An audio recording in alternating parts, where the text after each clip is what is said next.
আপনি দেখছেন news now, আমরা জানি কোনটা খবর। শুধু ভালো খেলোয়াড়ই নয়, সুসংহত ক্রীড়া পরিকাঠামো গড়ে তোলার উপর গুরুত্ব দিচ্ছে রাজ্য সরকার।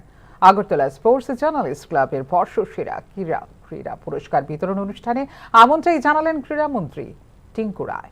এদিন ভারতীয় দলের 5 জন প্রাক্তন দিকপাল ফুটবলার উপস্থিত ছিলেন এদিনের অনুষ্ঠানে। এছাড়া উপস্থিত ছিলেন রাজ্যের 22 জন ক্রীড়াবিদ।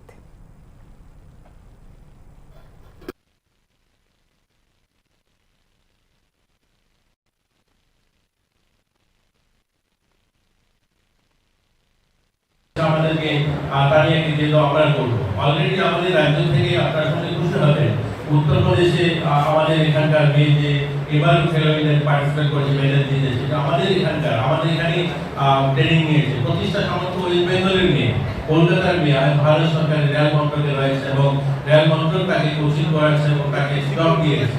উত্তরপ্রদেশ গভর্নমেন্ট দিয়েছে, মধ্যপ্রদেশ দিয়েছে, উড়িষ্যাতে দিয়েছে। এই ধরনের অনেক প্রতিভাবান খেলোয়াড়রা যারা আজ ভারতবর্ষের বড় রাজ্যগুলোতে আমাদের ছেলেমেয়েরা সেই সমস্ত রাজ্যগুলো খেলছে।